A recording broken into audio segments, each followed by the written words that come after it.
Hello everyone, good morning. I just want to check if everything is good from my side in terms of audio and video. Do reply in the chat if you can see me at the corner bottom right, as well as see the presentation, as well as hear me well. And if you have any issues, just drop it, or if everything is good, drop it in the chat so that I know everything is good before I start the session. Right, let me check.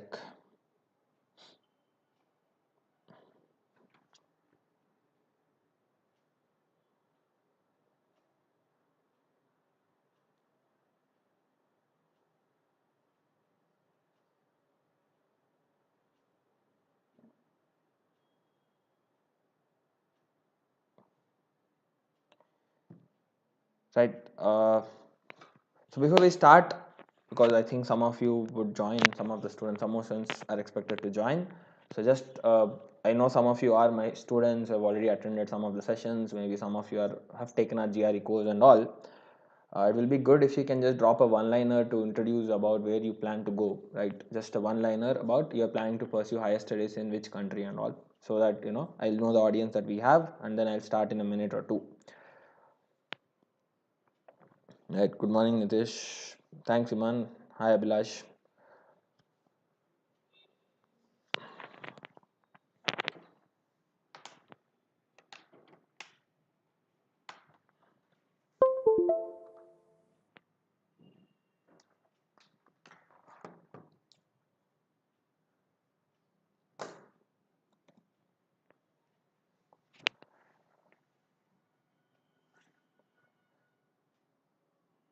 Great.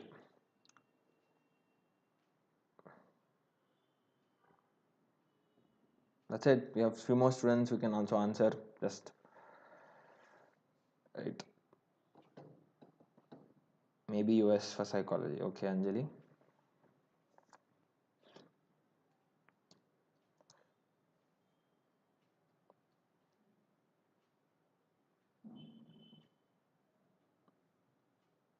Okay.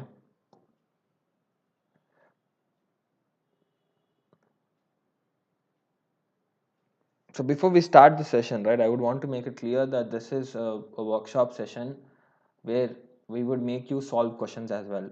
If you are not with a book and a pen, I would ask you to, go bring a book to do some basic calculations and all, because I believe it will only be helpful for you if you really try to solve the questions, right? Because that's when I'll be able to drive the point that I want to convey through this.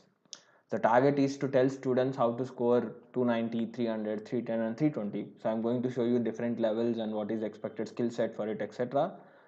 And I want to drive it through some of the questions, right?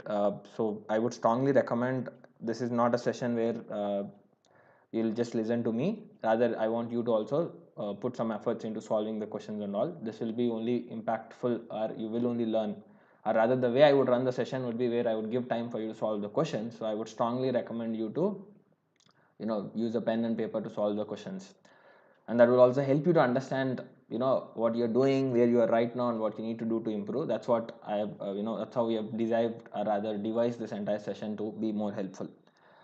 Right. So brief introduction about myself and the team. So some of you know me, some of you might not. So just a one-liner. So I'm Jaydeep, founder of this company, GT Cube. I've done my engineering from BITS Pilani and then MBA from IIM. So I worked as a management consultant. I quit, started this company along with two of my friends who are helping me in this mission to, use technology to make education more effective. So you can see our scores in various exams like CAT, GMAT, and GRE. So this is the core team that is guiding, our team to make the content and, help students to learn and grow. So that's about us. So what are we going to do, in terms of today's agenda, right? What is the goal?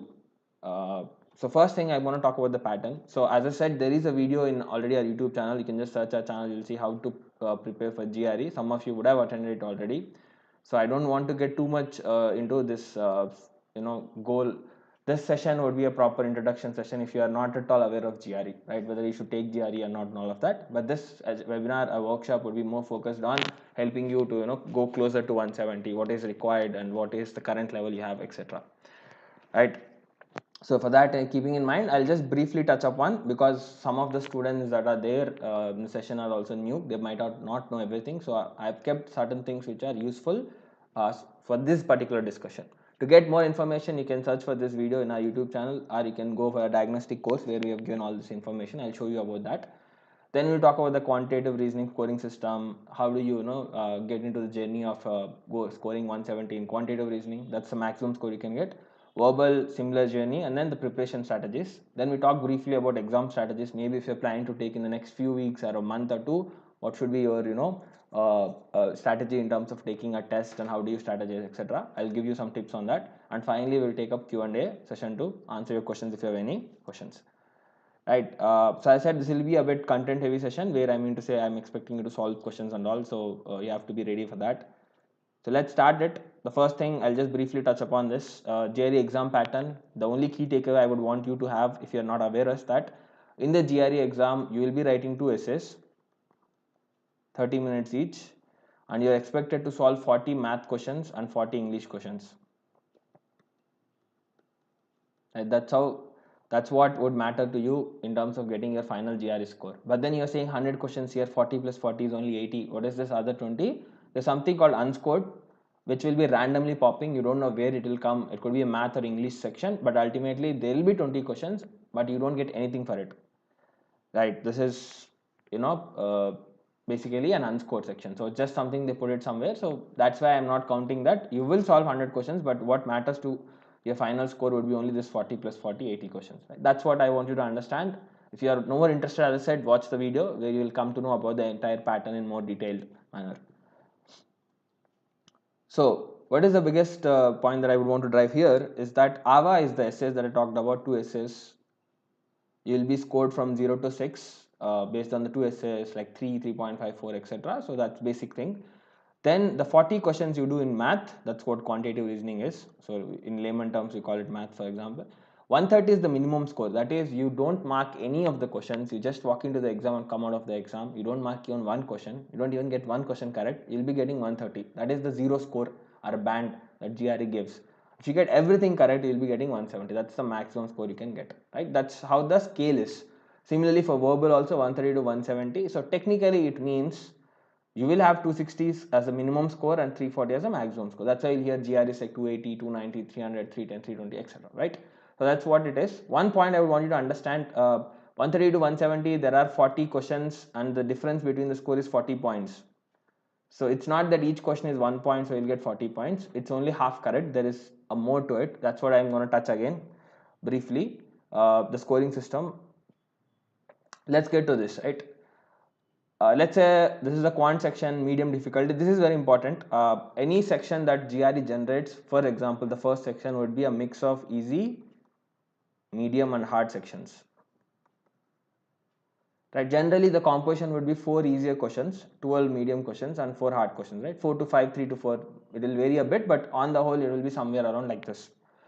Right? You will see 4 easy questions, 12 medium questions and 4 hard questions. That's the 20 composition. Based on how good you perform, the GRE is an adaptive exam. It's a section level section wise adaptive. This section will be common for everyone in terms of difficulty on that particular day in terms of questions as well. Based on how you do that in that particular section, let's say there's a student 1 who scored 18 out of 20 correct. Okay, pretty much everything was correct. Okay, the system would put him into a harder zone where it will be a composition of let's say 4 medium, 2 to 3 easier and more like 12 hard. Maybe I'll put like 5 to 6 and 2 to 3 something, right? Lesser medium and hard, more of hard questions. Medium and easy, more of hard questions is what you see here. If a student got an average score of 10 out of 20 correct, he will be prone to getting a more of a medium level. Again, the same composition. You will see same medium, medium again. So easier will be 4 questions, medium will be 12 and hard will be 4. If the student has not performed well, he only got 4 or 5 correct, right? Now he will be going into the easier section where he'll have more of easier questions like 12, maybe more of maybe 2 to 3 hard and maybe 5, 6 medium. So altogether it will be more tending towards the easier side. Now that's how it will work. Right? Based on how you do, that's how you'll jump into it. And again, when you get into harder section, you will get a bonus in your score. Right, let's say I got 18 correct here and I got only 10 correct out of 20 here. Totally it is 18 plus 20, 28 points is what you are getting for 28 questions being correct. There is no negative marking. Plus you will be getting another 3 to 4 bonus points. That means your overall score will be how much? 28 plus 3 to 4 is, let's say, it's 32. 130 is your basic score, so 130 plus 130, you will be getting at 160 plus, that's what you will get. Let's take this case of a student. He will be penalized because you are going to easier section, you will get a negative. Let's say I got 15 correct out of 20 here. 4 plus 15, I got 19 points correct. We're getting 19 questions right, but still I'll be penalized by 2 to 3 points, right? There's no fixed rule per se, approximation is what I'm telling, but you will be getting finally 16 to 17. So that's a penalty that you're getting. So it matters where you are landing. In medium, there will be maybe 1 point or 0 bonus or no negative marks or slight positive bonus that they give, but pretty much, right? You got 10 correct and let's say you got another 10 correct here again. So that means 10 plus 10, 120, sorry, 120 points. So you'll be getting at 150 to 151. So again, you see 160, 150 and 100 and what will be this? This will be more like 145, etc. So it matters how you do your first section and how you land up in second section. So getting hard or medium is a basic requirement as per my understanding. So everyone might not be looking at getting 170 out of 170 in quant. Okay, you might be looking at getting 150, 145 or maybe 160, 155. So I would put this rule. This is just an example chart for the same thing. You will find if we just analyze that the student got most of them correct. This was a medium difficulty. Now it jumped to harder one. See, the difficulty of questions are graded on 1 to 5. You will see more of 4 and 5, which are hard questions. Here it was more like 3, 3, 3, 3, 3, 1, 2, 3. More of medium level difficulty is what you see. So that's just an example, but I think the point is already done. So let's look at this as a major, point for me to drive upon. So if you want to get at least, okay, even if you are someone who is not from a math background, right, the minimum I would recommend you to look at is this. You don't have to worry about anything below that, and it is pretty much doable. Trust me on that. It's not really a big challenge that you can't get anything about 145 or something. It's pretty much doable. All you need to do is get 7 to 8 questions correct. I'll prove that. I'll show you what I mean by this. Right? Let's say you're targeting at 160 plus. So you should be getting this 14 to 15 correct. Right, which will be a mix of medium tending towards harder side actually. Okay, it's not completely medium. You will have to be able to solve some hard questions as well to get 160. And you're looking at 150, you can just get on with solving easy and medium questions. You don't have to even touch the hard questions. You can just get a 150 score. So it's just about what you're looking at and how you plan your how do you execution in the exam, right? So let me just jump into the the journey to 170. Before that, there's one diagnostic course that we have in our website. If you're not aware of it, if you have not looked upon this, we have something. You can just go to gtcube.com/store. So this is a free course where you take the test and the computer itself will assess. But we also have another thing which we have recently launched, which is with a preparation plan, where you get a 30-minute call with our expert, a GRE expert, who would prepare a plan for you. He will sit with you, will analyze how you performed and where you can improve, and based on your preparation time and desired scores, they will draft a plan for you. You'll get a feedback also. So this one is available for just 200 rupees right now. It's actually 500. We are running a coupon code. You would get a mail. You can check that. So you can apply coupon code. We're giving it for the first 10 students for just 200 rupees. 1 hour test. Plus you'll also get a 30-minute call with our expert to just analyze where you stand, what you need to do to improve, and how do you prepare. Right? Draft a detailed preparation plan for you. So let's get into the quant section. It's broadly the arithmetic, algebra, geometry and data. This is school level math. Some of the topics are beyond it definitely, but on the whole it will be something you don't have to get into the calculus or integral differential calculus. You don't talk about Laplace, Fourier transformations, etc. It will be much easier in terms of the difficulties. So let's just jump into the questions part. So I want you to try now solving these questions, okay? As I said, this will be a session where I also want you to put your efforts into it. So this is an easier question, okay? I want to show you how easy the easier questions would be. So just do it, take a minute, I'll give a minute, don't post your answer, just don't post it in the chat for a reason that I would want people to try. I'll give a minute of time, try this question, then I'll solve. Don't worry if you're not able to solve, if you're not completely understanding, because this session's agenda is not to teach you everything conceptually, but rather I want to show you how easy these questions could be and how easy it is to get 145 and 150 if you plan your preparation in the right way. Right, so I'm not actually getting into the very basic level. This is not, we have a demo session. If you're interested, you can sit for that later, but this one is more focused on giving you a sense of what kind of questions would come in the exam. Right, take a minute, try to solve this. As I said, don't post the answers. Arindam, don't do that. I request everyone, do not post, let everyone try it. Take a minute, just try that.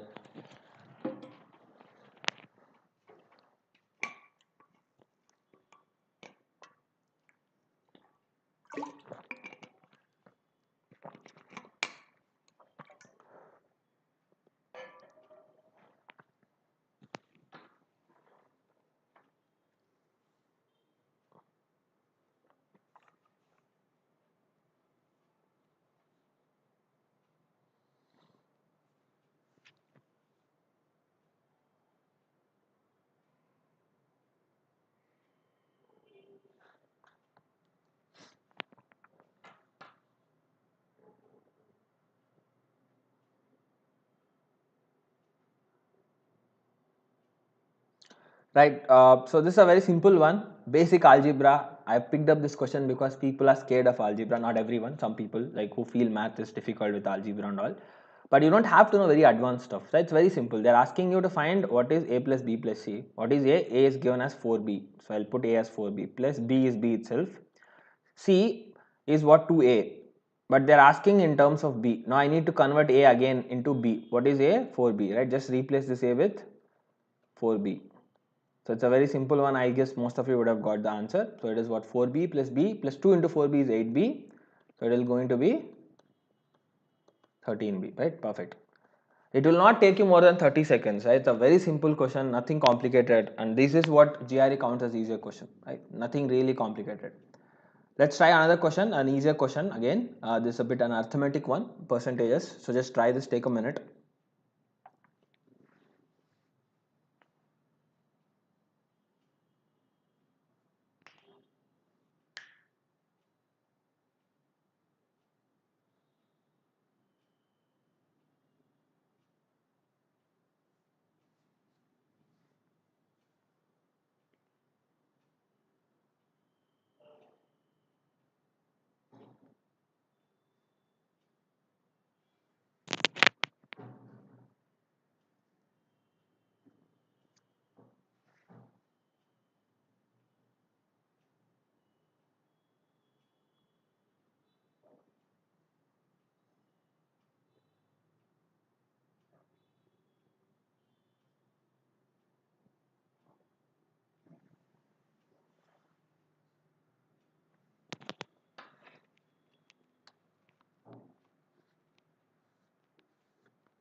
Right, so this is a simple one. So they're saying last year all purchases of a shirt were made either online or in a store. If 65% of the purchases were made online, what was the ratio of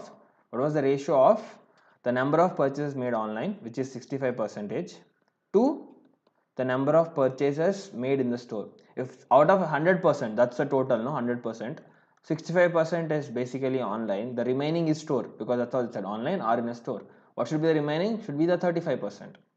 Then only it will make it 100%, right? So 65% in the online, 35% in the store. The ratio will be 5 13 there, 5 7 there, so 13 to 7 is the answer.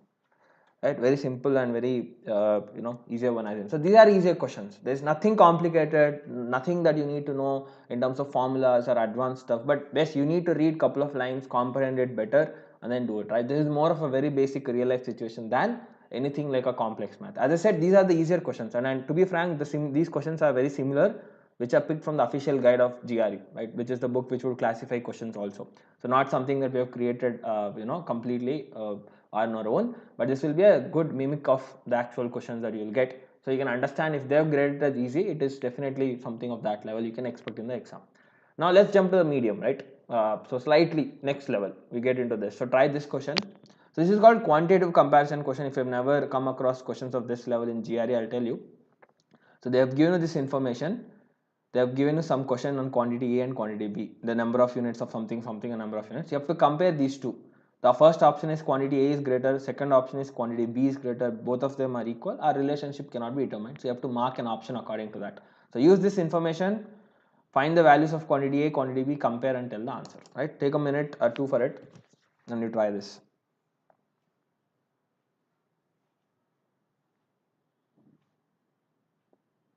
I said don't post the answers. If some of you have joined now and you don't know, I just want it to be a little bit more cleaner so that others who are trying will not get disturbed.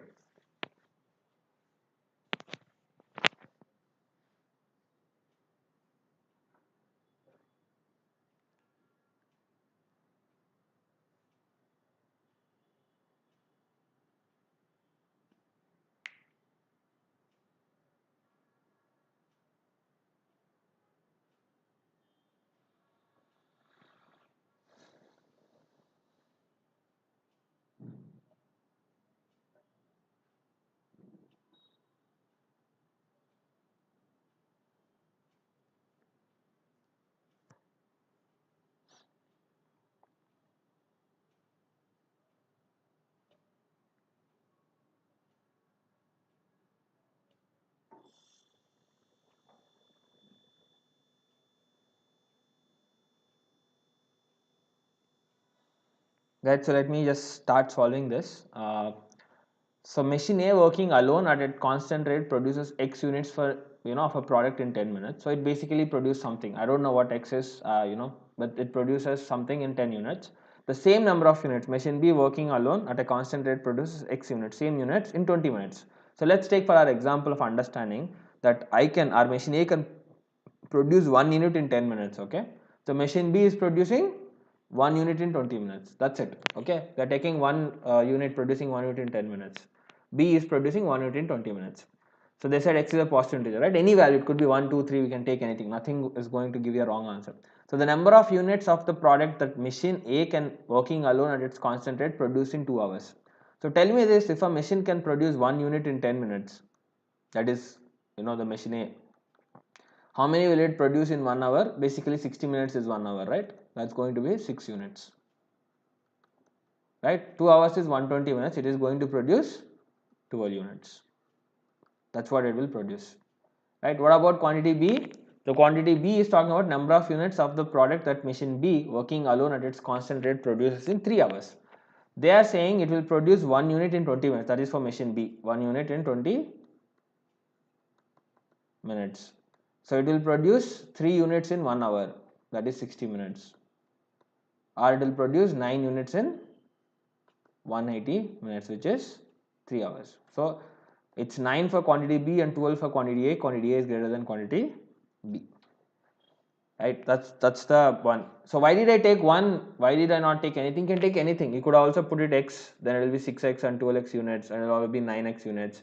So 9X, 12X, 12X is greater than 9X, provided X is always positive. So you can do that way also. I'm just trying to minimize the variable approach and rather make it simple.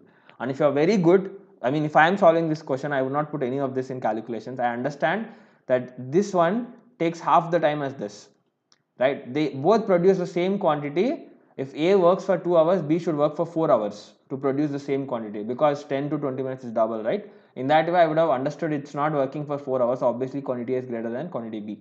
A will produce 2 hours, the units, which is equal to B producing it in 4 hours. So it's 3 hours only. I can straight away mark it without solving any of this. But still, whatever you do, it's not going to take you more than 30 seconds to 1 minute, and I am not doing anything complicated, right? These are all the questions that are there in actual books of GRE, and this is the level you will see also in the exam. Right, let's look at a simple algebra question with basically exponents, not actually algebra per se, but yeah, try this question. It's a very, very simple one.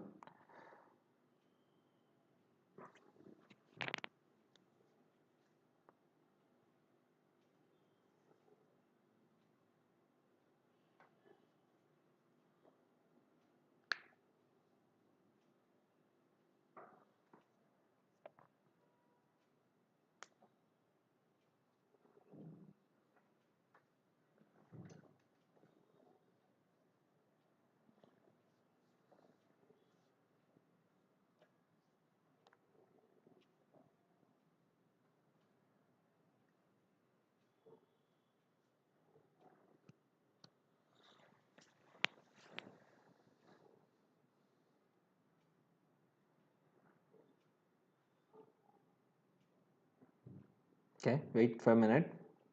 I mean 30 seconds, I'll start. Stranch, I told, don't post the answers, please. So you can say done again, everyone is posting it. Don't post the answers. Right, so it's a simple one. The first thing you need to understand is this y cube whole power 2 is nothing but y power 6. X power a whole power b is x power a into b, right? So it's basically y power 3 into 2 is y power 6. This is a basic exponent thing. Y into y power 6, right? So y power 1 into y power 6 should be y power 1 plus 6, so it's y power 7. These are basic exponent rules. If you are not aware of it, don't worry. I mean, I'm not, as I said, won't focus on concepts for now, so just try to understand what I'm trying to do. Y power 7 by y power 4 is basically y power 7 minus 4, which is y cube, right? Simple and easier one again. Most of you got it, great. Just have to play with couple of exponent rules too. Otherwise also you could do this, right? Y power 6 means y should be multiplied 6 times. If you even have a very basic understanding like this, y power 6 means y is multiplied 6 times, y power 4 is y multiplied 4 times. I just cancel them, you'll be left with 1, 2, 3, so y cube, right? Even if you do this, it won't take you more than 30 seconds. Try this question. This one is slightly on the harder side in the medium difficulty also. I picked it from probability, so try this one.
So yeah, I'm curious to know, post an answer for this if you got an answer, right?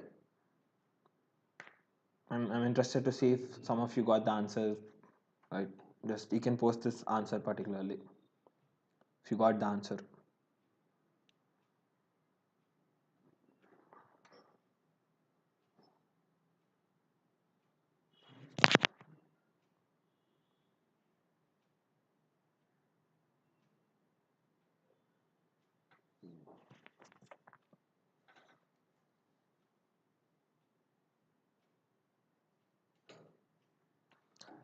Perfect, right? So that's correct actually. It will be close to 0.6 to 0.63, so 0.6 is the answer. So out of 1000 members of a certain company, 210 of them are engineers. So there are 1000 people, 210 of them are engineers. The rest have to be non-engineers, right? So 2 members of a company will be selected to 10. So what is this? We'll be getting 790. Okay, anyways, non-engineers are 2 members are selected at random. Which of the following is the closest to the probability that neither of the members selected will be an engineer? All you need to do is this. Probability that I'm selecting 2, neither of them are engineers, neither of 2 is basically probability of picking. It's a conditional probability question, right? If you're not aware of it, it's okay, right? Concept is required for you to know. This is slightly on the harder side, I would agree. In the medium also, probability of getting, or rather, what is this? Choosing, right? Choosing a non-engineer into, that's the first pick, into again probability of choosing a non-engineer. You just have to multiply, right? Choosing a non-engineer. So what is the probability of choosing a non-engineer first time? There are 1000 people in the pool. Okay, there are 1000 candidates. I have to pick one person out of them randomly, and I need to pick a non-engineer because the concept is neither of the members are engineers. So if I pick anyone from the 790, my condition is satisfied. Now I'm happy. There's a pool of 1000 people,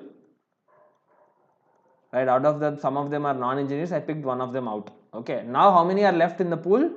There will be only 999 people because I've already removed one person, right? In that, how many of them are non-engineers? 789 because I've removed one non-engineer. So one person removed here, obviously this guy. So now for the second pick, you should adjust the probability. That's a conditional probability. Provided you already picked the person in the first one who is non-engineer, there will be 789 by 999. Because they're asking for closest, you don't need to do exactly. So I'll approximate this as again 800 by 1000, right? 800 by 1000 into 800 by 1000, it will be approximately 0.63 or 0.62. I'm not calculating, but ideally the answer is this. The perfect answer is this, but approximately will be close to 0.6 something. So I'm marking it as 0.6 something, right? This one you need to understand the conditional probability. I will not deny that. Definitely it's not straightforward as such easy, but yes, this is something you are getting to the slightly harder ones, right? Now let's move to the harder ones. This one is not actually a very hard question to solve, but it's a tricky one. So try this question. Again, a quantitative comparison question, quantity A, quantity B, they've given some information, which one is greater? Yeah, you can do that also. That's also fine. Right? Either of ways, you get the answer. That's not a problem.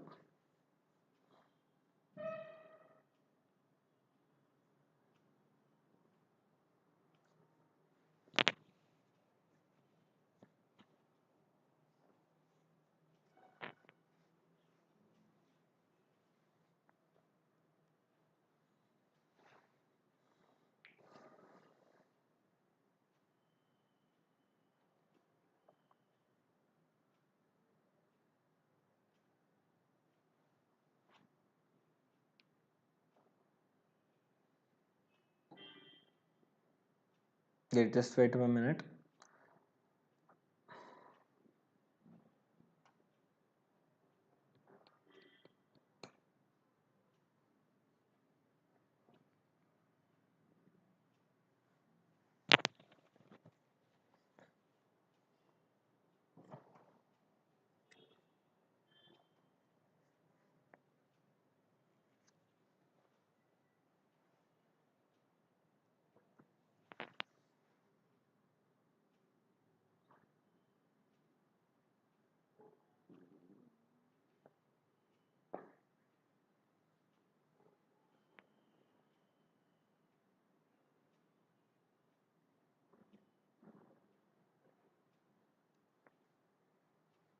Alright, so what's the answer for this? Can you post this?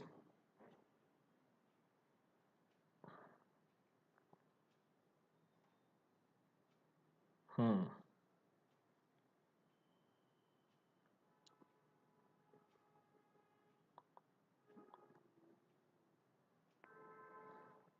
you guys do something? That is, if you can open your mobile or maybe calculator some way, check if what happens if B is 9 or B is 10.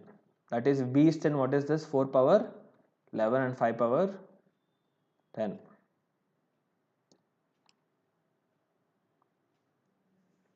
Yeah, Gaurav, you've done slightly a better job, but then you did a mistake over there.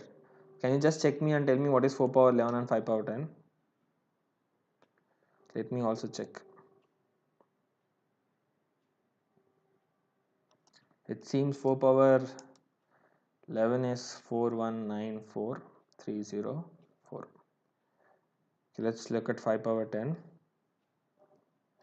It's 9765625, which is basically A is less than B. There is a calculator, Anjali, but you won't do 4 power 11 and all directly. You can do powers actually. Yeah. There's a basic calculator. It's not a scientific calculator per se. It will be a simple multiplication, division, all of that. Right. So what am I trying to say? If B is a smaller value you take, right? B is like 2, 3, 4. You'll always get quantity A is greater than quantity B, which is what you might be thinking, and then mark quantity A is greater than B. But actually, when you go to slightly larger numbers, right? This will overtake. That is basically how I would put quantity B is greater than quantity A. So that's the reason why you should mark option T as the answer. Cannot be determined. Okay, for some values of B it is greater, some values it's less, so there's no fixed answer. That's when you have to go and mark D. That's why it's hard. Okay, the question is hard, or rather I would put it tricky for a reason that less number of people get it right. It's not anything complicated. All you have to do is just assume values for B. Okay, maybe if you want to do this way, I'll try this way: 4 power B into 4 power 1.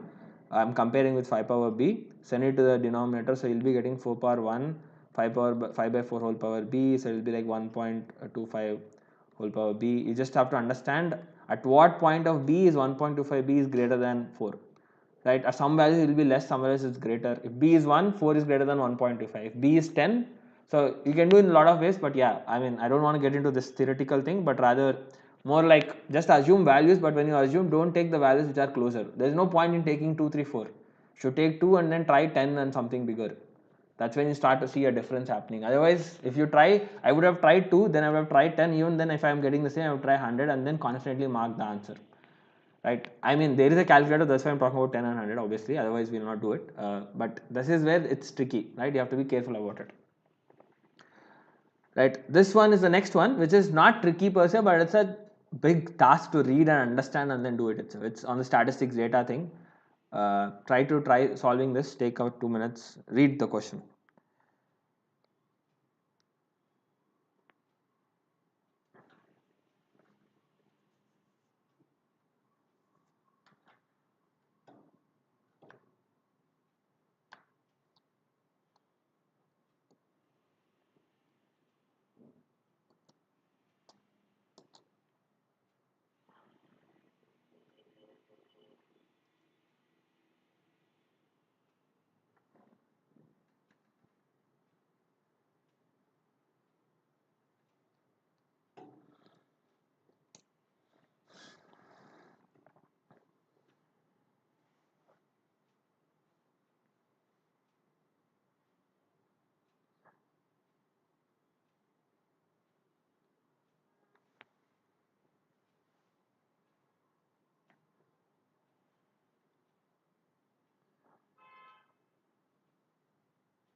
If by any chance you've got the answer, also try to find what is the range, right? They just asked which information is sufficient to determine, but I'm asking you go ahead and try to find range if you're already done solving it. Okay, anyone has an answer for this? What do you think are the options? This is multiple correct answers. Indicate all such statements. There could be more than one option correct as well. All three of them or any two of them.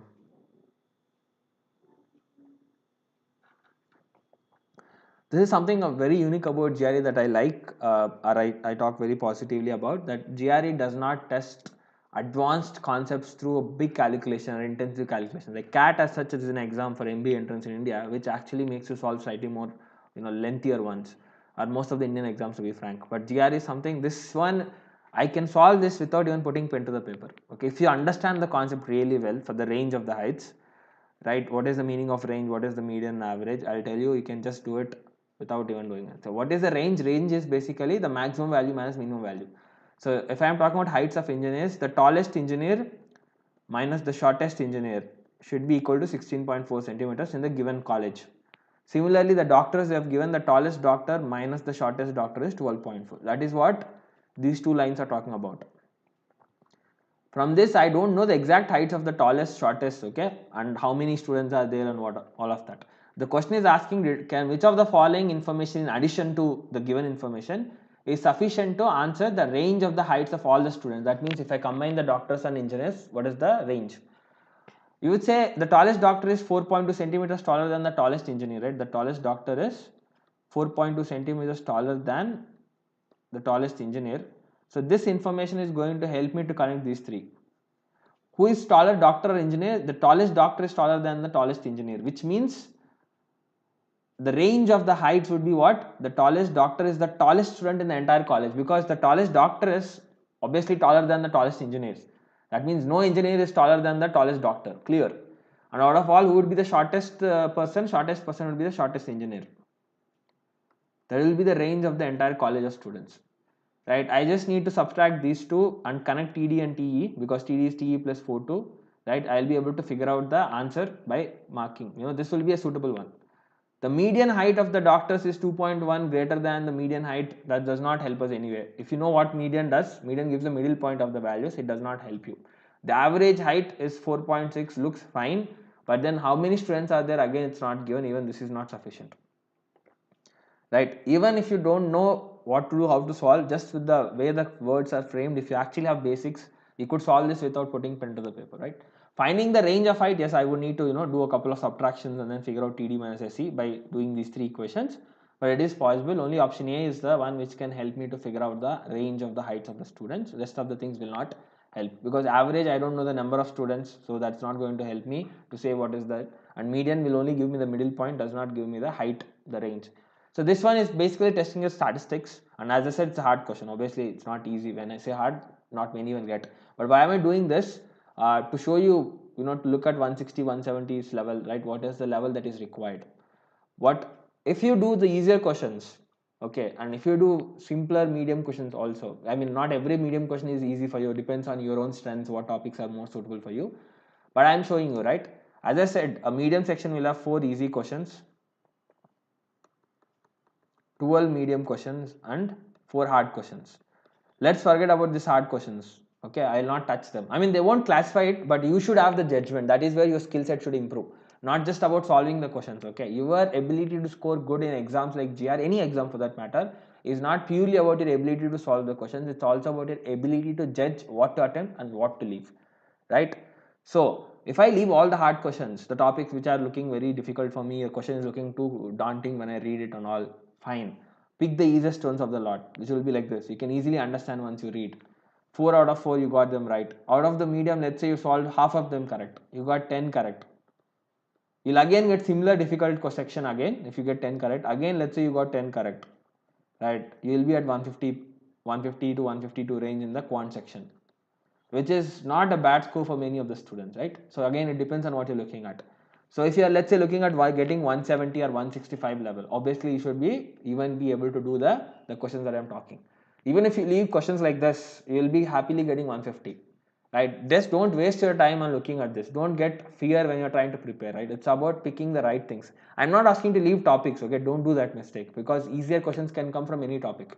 But some questions are hard, don't worry about them. Basics are important, get them. Even if you pick the easier questions, you will be happily getting 150 plus. I tell you, even if you are coming from a non-math background, science background, arts background, getting 145 is not really a big deal. 140 to 150 is more about your practice and also getting a strategy right. That's what I wanted to drive. That's why I made you solve these questions, right? Getting for 170, the tip that I would say is that there are certain topics which you should not leave. They might pop up. See, doing all the base is important. Then there are things like the normal distribution, the box plot, right? A little bit more on the data topics actually, box plots, frequency distributions and all. So these questions can pop up. It's not frequently seen, but it's mostly seen in the harder section. So if you are looking at getting 170 close to it, you should not leave even the topics which are relatively lower frequently observed or anything. You should not leave any topic. You should make sure, if you are interested to know the topics, you can just go to our course curriculum in the website. You can at least see for free what all topics are covered in advanced block. There's an advanced block which is required to get close to 170. Even if you leave it, you can aram se get 160 plus. I'm saying that even if you leave the advanced topics, as I said, you don't have to worry. You might see less, but if you're looking at 170, this is what you should be able to figure out the tricky ones, be able to solve the topics which are less frequently seen, slightly harder and daunting. You're looking at 150, 160, even if you leave the hard questions, do the medium and easier questions, you're good to get that 150 to 160 band, right? So that's what I wanted to drive in this, thing. Verbal is also pretty similar, but in general, I would say verbal is more harder, okay? Like, even if you get 13 correct, you will be getting at 160. In general, the people find it verbal to be hard. In the overall average in the world for quant is around 153, 152 to 153. For verbal, it is 150 to 151. So 2 points lesser than the quant. 150 to 153 is quant, 150 to 151 is verbal. Even for native speakers I'm talking, so they find it definitely harder. So I'll show you why it is. So let's jump into, so this is another section for some students who find with verbal, okay? They're really trying to figure out what to do with verbal and they really can't, improve it easily and all. This is to do with your basic skills, which is your reading and vocabulary. I'll show you a few examples again, like how we did for the quant, to show you where you stand, what you need to do to take it forward to the next level. So the verbal, you have the reading, that's basically testing your reading skills. As I said, 10 questions, 50% of the 10 out of 20 or 20 out of 40 questions would be on passages. The remaining 20 will be testing your vocabulary. How they test are 2 different formats called text completion, sentence sequence, but ultimately it's about filling a suitable word in the blank, read the sentence, understand the context and select the right option. That's the most important thing you need to do. So if you have a good reading skill set and if you have a good vocabulary, I don't see a reason why you will struggle in this section, right? So let's try this. This is an easier question as per the ETS official book itself. So try to take a couple of minutes, read them and try this question.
So anyone has other answers? I'm just curious to see the answers, and then I'll start explaining.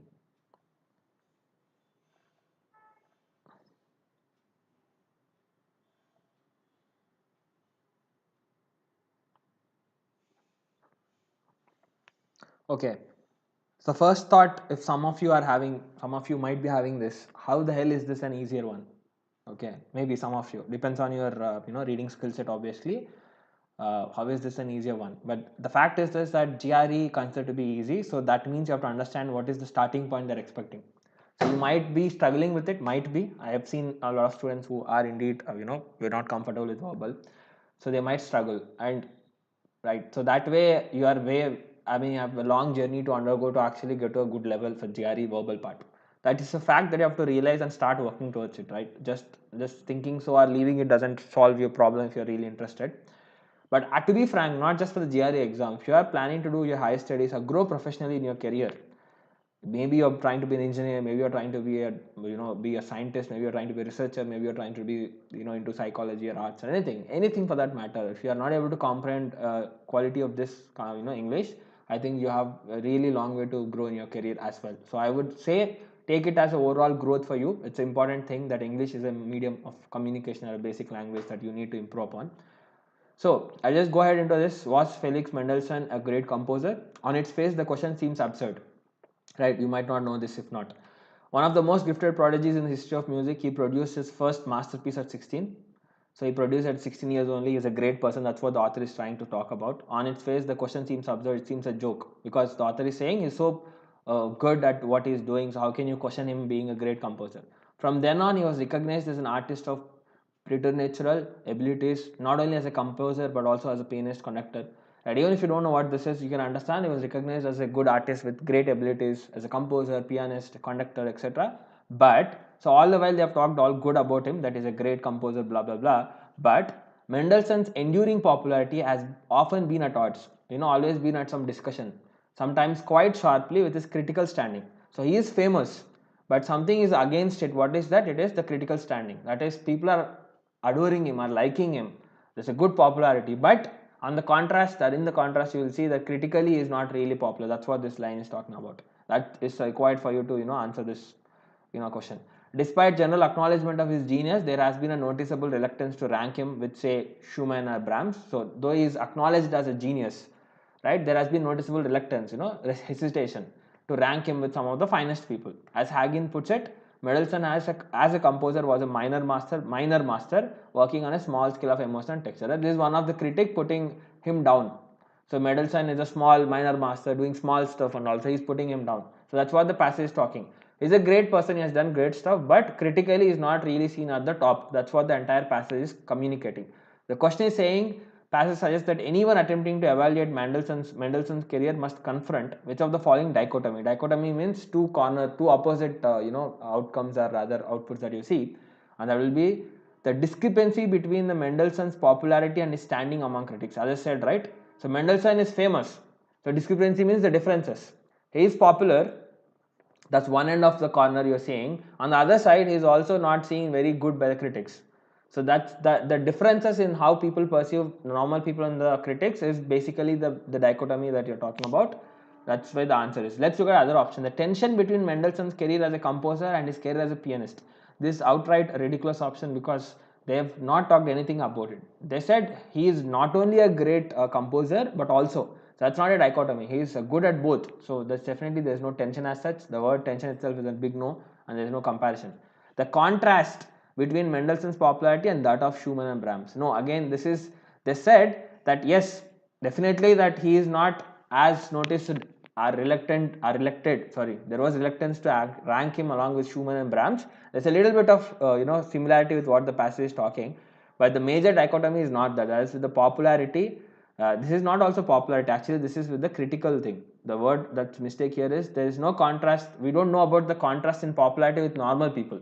The passage only tells that critically he is not ranked with Schumann and Brahms. If the statement was the contrast between the critical acclaim or standing for Mendelssohn versus the Schumann, that is something the passage is accepting in a way. But no, that's not again the passage. It's not talking about the popularity. It's more talking about the critical standing. The inconsistency between the Mendelssohn's reputation during his lifetime and his reputation since his death, not at all discussed in the passage, and irrelevant and out of scope. The gap between Mendelssohn's prodigious musical beginnings and his decline, again, passage did not talk about it.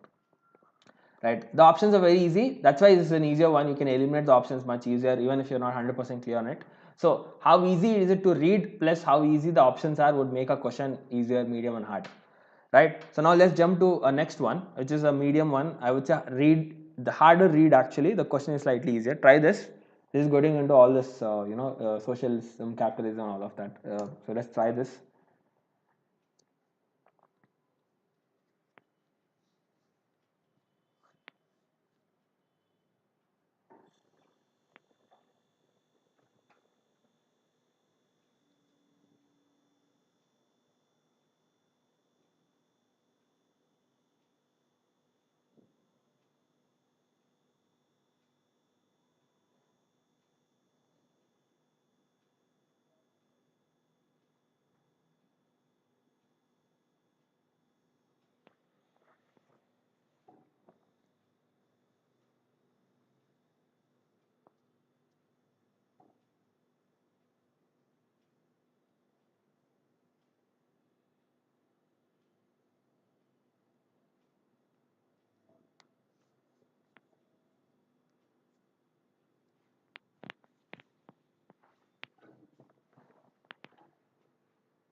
I know this is only one correct option. It's not multiple correct answers. It's a multiple choice question with one correct answer only.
So this one is a difficult read actually, right? It's for a couple of reasons. Number one, or rather the basic reason is that you might not be used to read things like this. Maybe you're someone who likes to read more of technology, sports, or maybe business, maybe something else, history. So this one is a mix of, a little bit of economics, history, basically more of a philosophical stuff rather than that. So because we are used to read certain topics, we find more comfort in reading them. It's not our comfort zone, that's where you find it hard. On top of that, the language used is definitely a little bit, mix of compound and complex sentences with slightly higher lexical, range that they've used. So a Marxist sociologist has argued that racism stems or comes from the class struggle that is unique to the capitalist system. It's only seen in capitalist system is what they're saying. Or that racial prejudice means have some opinion against someone already, like a bias against someone before you meet them, is generated by capitalists as a means of controlling workers. So this line is basically simple words saying that racism is there in capitalist system because the people who have money, the capitalists, they want to control workers. So that's why they put certain class of people down so that they will always be workers and they can use them to earn more and more money. That is like a very layman terms that this point is talking about. His thesis works relatively well when applied to discrimination against blacks in the United States. So the author is saying this point, this theory that is argued by Marx sociologist is looking fine when you look at an example that is, you look at blacks in the United systems, that is looking fine that some whites or some capitalists have suppressed the blacks and they have put them slaves and to control the workers and all. But his definition of racial prejudice so what is his definition as per this theory? As prejudice, racial prejudice is racially based negative prejudgments. Before you meet someone, have a judgment against a group generally accepted as a race in any given region of ethnic competition. So basically, his definition is that you actually put a group of people, you have a negative judgment against a group of people which is accepted as a race. Okay, it's like blacks and Americans, right? In any given region of ethnic competition. Can be interpreted as also including hostility towards such ethnic groups as Chinese in California and Jews in the medieval Europe. So he is trying to talk, if you go with the definition that he has given, that is racial prejudice is having a negative opinion or judgment against a group of a race of people in a particular geography, then you will also see the negative hostility where towards Chinese in California and Jews in medieval Europe. Okay. However, since prejudice against these later people was not inspired by capitalists, okay, so the definition of racial prejudice given by this person who has put up a theory is valid even for the hostility seen in for Chinese in California and Jews in Middle Europe, right?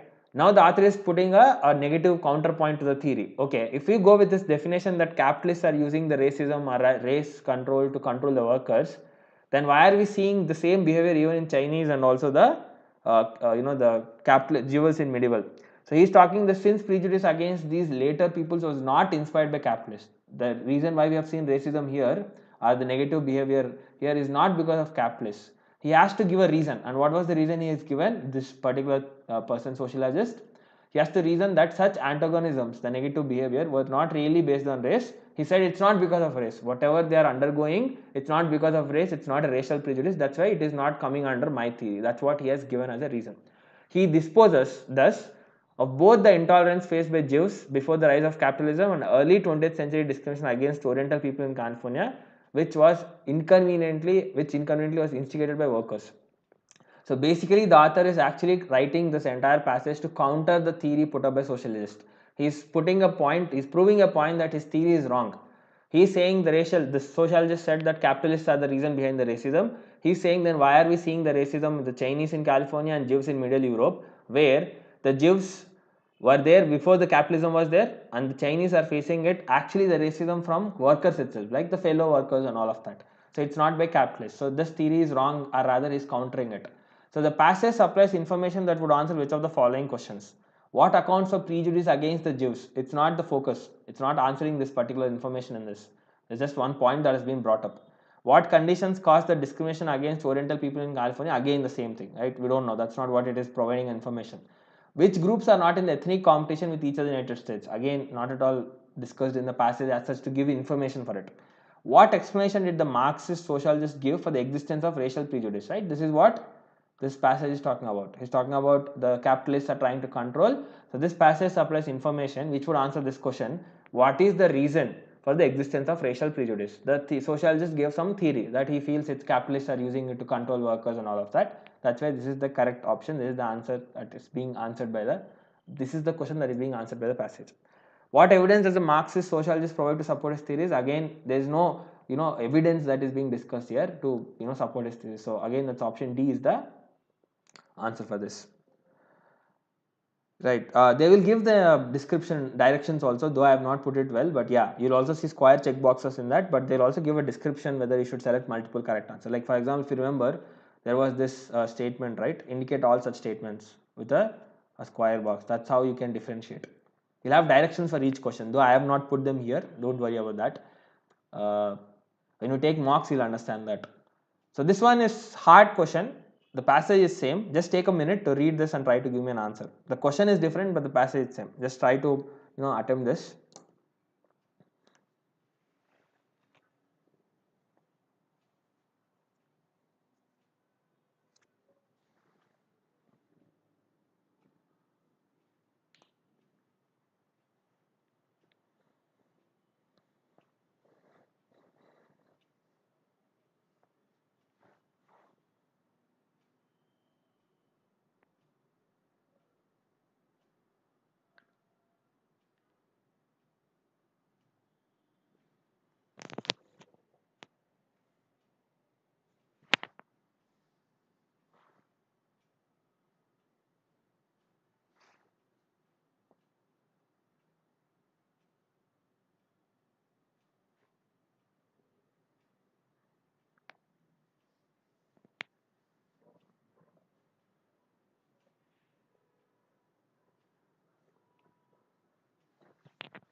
Right, so let's see the question. According to the passage, the Marxist sociologist's chain of reasoning required him to assert that prejudice towards Oriental people in California was.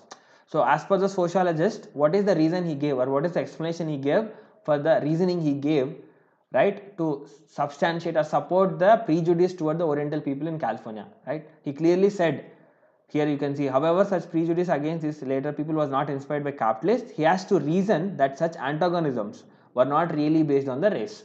He's saying there's some other reason other than the race why these people are facing any problem. So the one will be given in the non-racial character. The prejudice faced by them, this clearly said that is not racial. There's some other reason, it's not racial, so that's why do we have to discuss about it? My theory is about the racism, so it's nothing to do with the racial thing. That's why he is just trying to assert his theory by putting that as non-racial in character. Right, so that's why option E is the answer. There are some tricky ones, understanding the question, marking it. This one, there's a data which says only 20% of test takers got this question correct. Okay, so I can understand it is this is a harder one for a reason that it's a bit tricky to get the answer. So again, I'll put the same thing, right? So you will find easier questions to solve. And some hard reads also. You don't have to attempt each and every question to get complete score. I mean, for 170, yes, you have to, but when talking about 145, 150s and all, so picking the right questions is important. So I had something similar for the vocab, but let's see this. So where can I find the reading resources for GRE, right, to get used to the difficulty? This is what is available in the ETS website, the company which conducts GRE actually. So I'll just pick the important points. They said the reading comprehension are picked from a wide variety of disciplines, right? Physical sciences, biological sciences, social sciences, arts and humanities, and everyday topics. And where can I find such texts? Right, the graduate level prose sampled by GRE is not only found in highly specialized academic journals. There are many excellent sites for developing the habit of reading. So they are giving New York Times, The Guardian, the Wall Street Journal Asia, periodicals like Economist, Scientific American, London Review of Books, etc. Right, they are giving you, these are the quality material that you can read to practice. How do you get used to it? Right, so as I said, if you are struggling even with the first one, right, that's where we are seeing with some of the students in our own batch of students and training. So we are trying to build a bridge course which is basically trying to come up with a 8th, 9th, 10th grade passages, easier ones to slightly jump to the required level. We are trying to build a course of that level based on our experience, but I mean, we will launch it, that's a different story. But I'm telling you also, if you're by any chance someone who has realized that you're struggling with this, then there's no point in just solving more and more GRE questions. Rather, jump a level below. Try to pick 10th, 11th, 12th English books, solve some passages, slowly get used to reading, improve your reading skills. After you do 50, 100 passages, then jump to slightly harder, take some Indian exams, right, the bank exams and all, which are slightly easier, then jump into the GRE to just get to a required level. Because I know a lot of students who sit in classes, try to do their best, but they don't understand because their basics are lacking. Sitting in 2 hours of classes, 6 hours of reading classes will not make you solve all the questions or easier questions. Right, you should rather fundamentally work on your basics. That's the important part you need to do. Vocabulary, I'll just skip it because we've already taken a lot of time. I'll focus on this. So this was what I wanted. I wanted to solve some of the questions to show, but let's put this one. So the vocabulary range that's expected in GRE, I would put it as one of the toughest range in the world. Okay, out of all the Indian exams and exams like GMAT, GRE, other exams that you can look at, SAT and all, I'll put it GRE would be the toughest as far as I have seen. Okay, There are a lot of reasons, though I'm not 100% convinced. It is what it is. The GRE is connecting it, you have to understand. So what level of words should I know, right? I've picked some of the words from actual books of GRE, official guides, some of the questions based words. You can understand what is expected, if you know the meanings of these words like incentive, intensification, monotonous, prophetic, consistent, irrelevant, subjective, apathy, deceptive. If you know most of these words, you would ideally be comfortable in solving easier questions, and you should be looking at 140, 145, etc. Okay, let's say if you are someone who knows this fortitious, incongruous, undiminished, deteriorate, detachment, reverence, disseminate, affability, right? These are slightly on the next level of words, I would put it, right? And then you have 160 plus range. To be frank, I don't know a couple of the 2 or 3 of them actually in this also, right? You have words like this, right? Didactism, iconoclasm, polemical, capricious, corroborating, acerbic, ubiquitous. Ubiquitous is the very famous GRE word to show you how hard GRE vocabulary is actually. So these are the words that are posing in questions, okay? Like when you look at the questions like this: notoriety, eminence, temperance, tumultuous, providential, and dispassionate, right? Vain and prone to violence. You have to first understand the options. You have to first understand the sentence to figure out, right? If you don't even know the meanings, you are completely out of even discussion, right? Let's look at this one. This is the easier one. Just try for a minute and tell me the answer.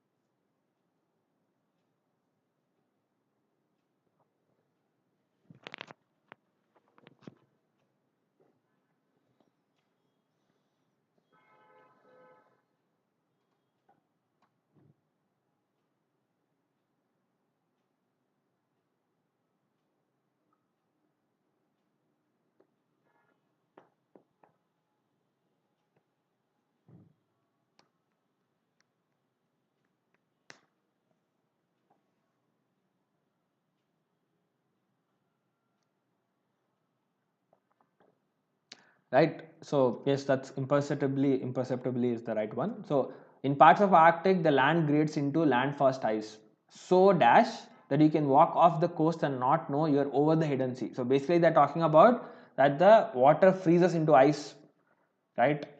That you can walk off and not know you are over the hidden sea. So the suitable word will be imperceptibly. Perception is that you realize, right? Im is a native prefix, so imperceptibly means you are not realizing. So the land grades into land fast ice so imperceptibly that is no one can understand that you are actually walking over a hidden sea.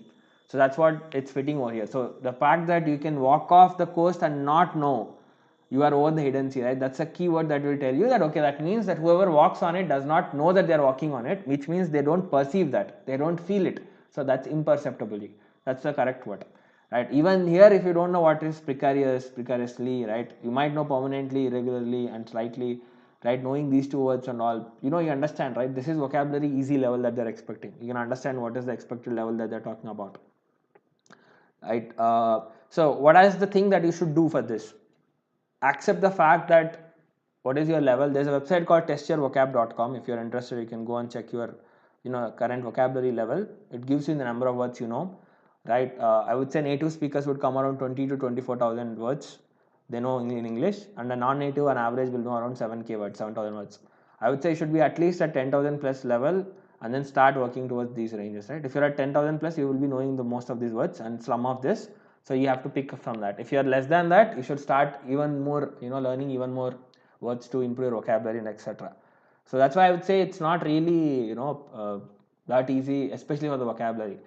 Doesn't matter how many questions you solve, if you don't remember the words, you'll again be back to square one for the vocabulary based question, right?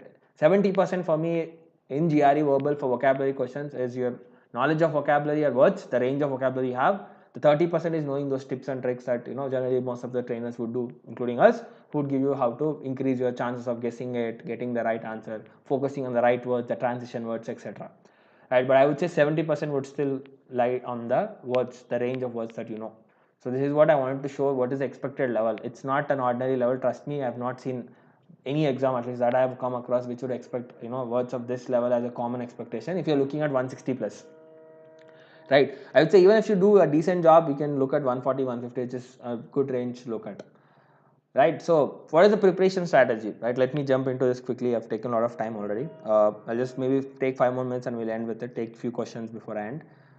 This is must do books for me. I would say do the official guide, then there are a couple more ETS official books. You should definitely do this so that you know the expected level, the difficulty of the questions, and the range of the questions, topics that you get.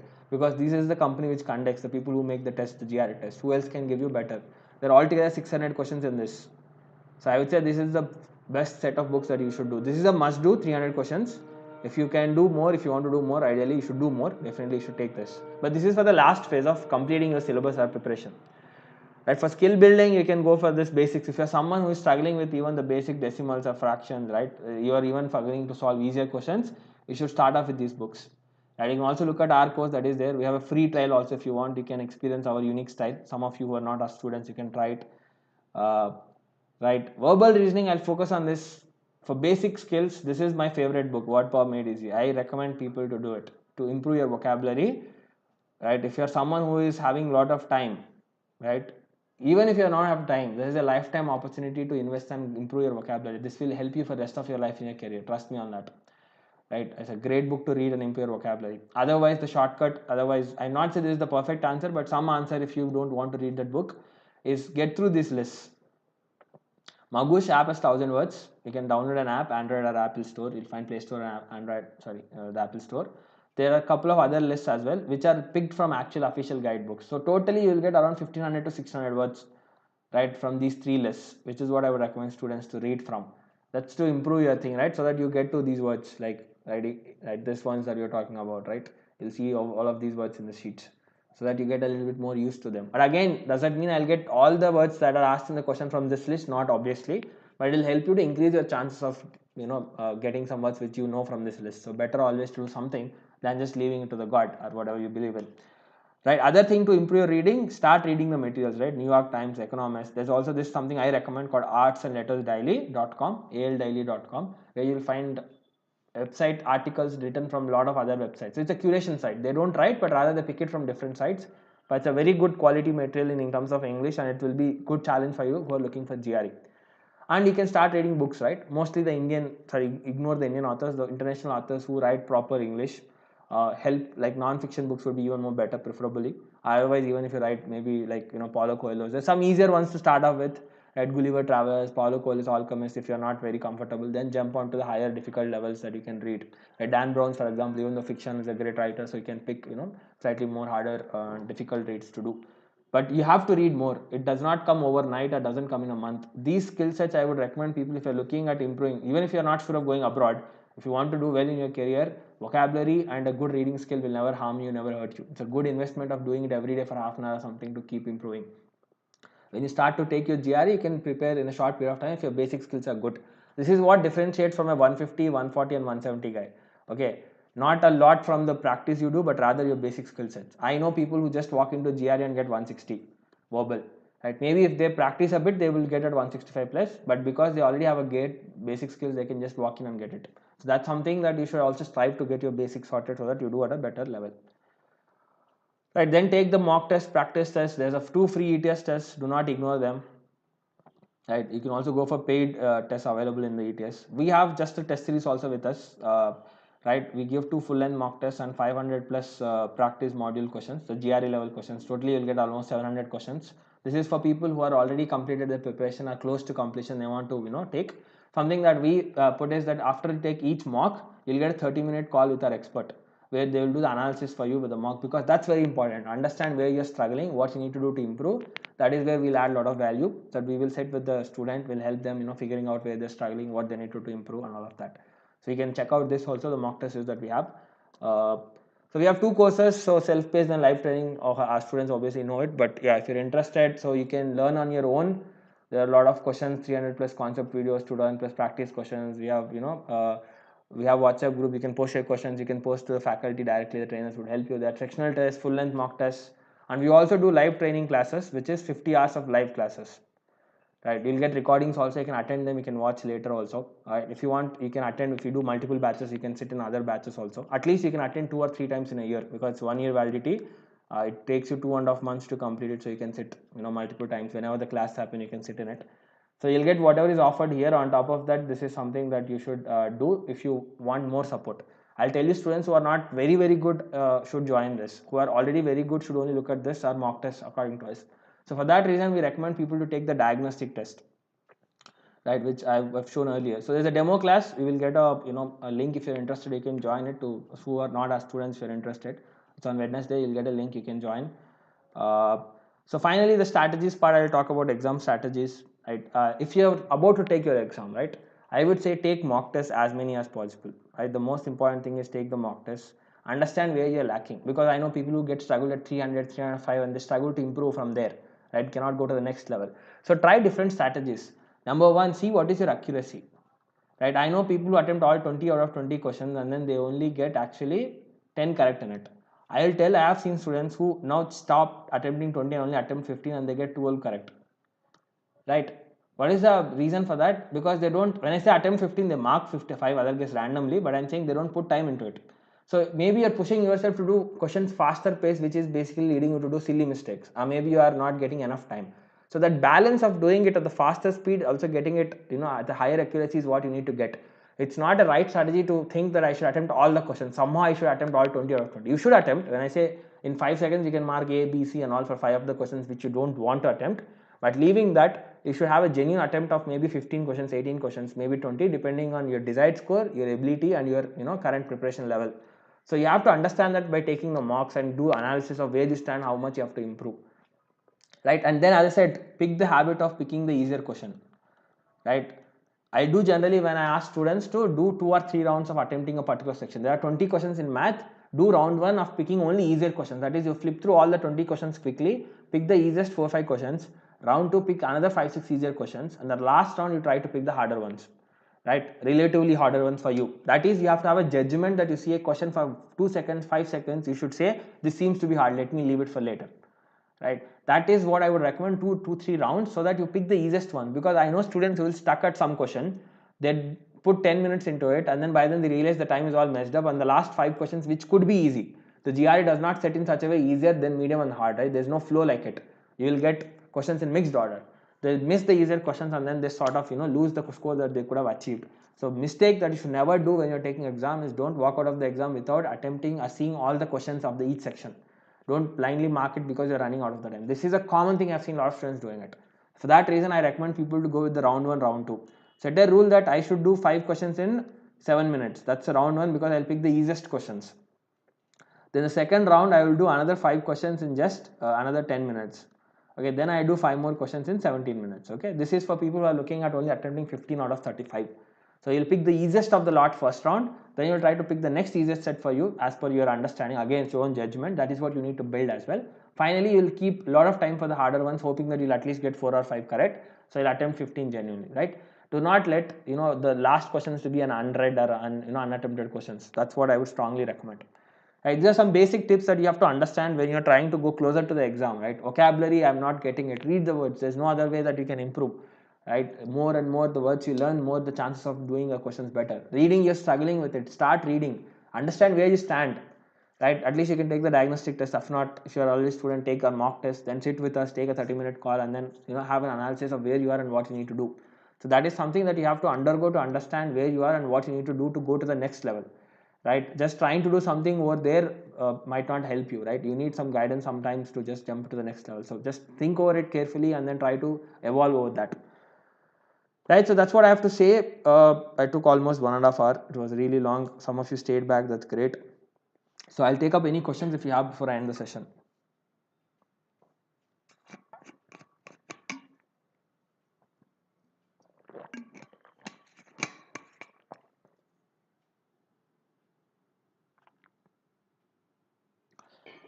So novels, Kanchan, I would say it's again, as I said, Dan Brown's novels could be a good one to read, right? If you're into it, I would put it any international author with a difficult text to read, right, would be the level that you should aspire to. Starting off, you can start off with simple ones like I said, Gulliver's Travels, Malgudi Days, even the Indian author Malgudi Days, but it's a good English. Then you can jump to the Alchemist of Paulo Coelho's, and there are some books which you can jump into like Animals Farm, sorry, right? You can get into slightly difficult, right? Then you can jump to even more difficult levels. That's where I'm saying this, the level you should strive for in novels would be the Dan Browns and all, right? The Da Vinci Codes, etc. Right? Even Harry Potter is not a bad read to do as such in terms of quality of English. I mean, depends on your area of interest and all. I'm trying to say, but definitely that will not solve your problem completely, because as I said, reading a novel is fun. but the GRE ones are not fun. If you have read, you would have understood by now, right? They are very boring. I don't really enjoy each and every reading, right? I try my best to concentrate a lot to read it, unlike the normal fun stuff that I read, right? It's a mix of both. You should also start reading diverse topics, but normal language wise, yes, I would definitely pick some of the novels that I told.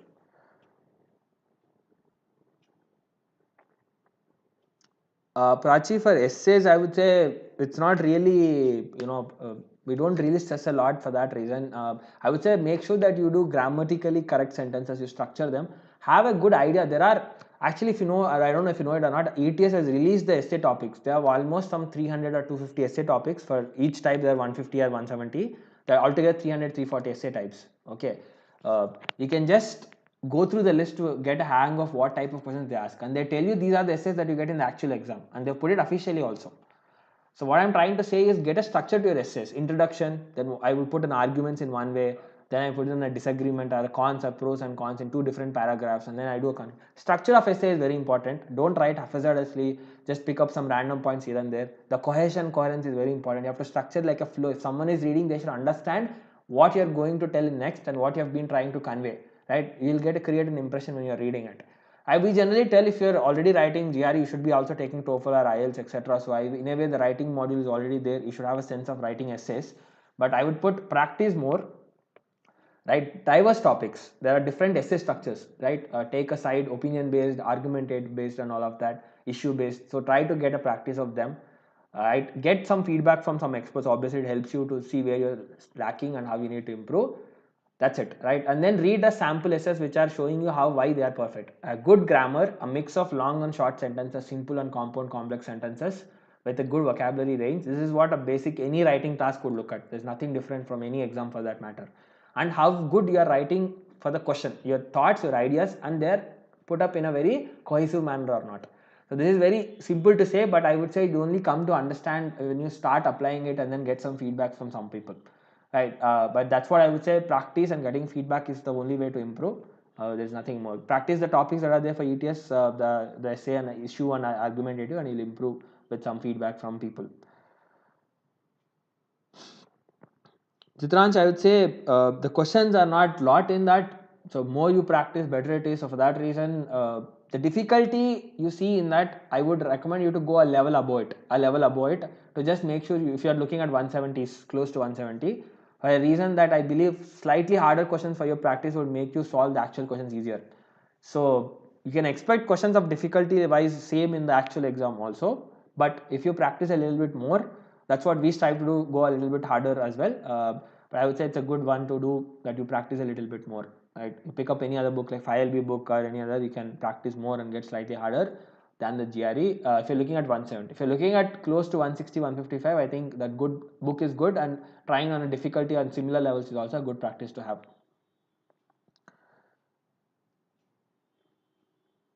And then I would say if you want to do your practice on your own ETS book, I would say do it 1 month, 1.5 month, right? After all your basics are sorted, right? That's when you should do your skill based list, which you should start. I would say if you're putting, I would put a 150 to 100 hour effort as a genuine effort. Put after putting 100 hours into your basics, the next 50 hours should be working on skill based, practice based resources like ETS official guides. The last 50 hours I put it for the mock test. So 200 hours of effort from my side, I'll divide 100 into basic skill set, 50 hours of practice resources where ETS books would be part of it, and then other 50 hours would be to write mock tests. 5-6 mock tests and analysis, and try to brush up your basics and all would be coming in the last 50. So I don't know how I can put it, but I will put it, you want to do 200 hours over 200 days, so it's basically like the first 100 days you do 100 hours, then you do the ETS books after that. That's what I will put it. Yes, Prachi, you can find the essay topics in the ETS website. As I said, they've released the list of the topics. Just search for ETS official essay topic list. There are almost, I think, 300 plus essay topics that they've given. And they claim, and obviously it is not just claim, it is true, that they would give the same essay topics in the actual exam as well.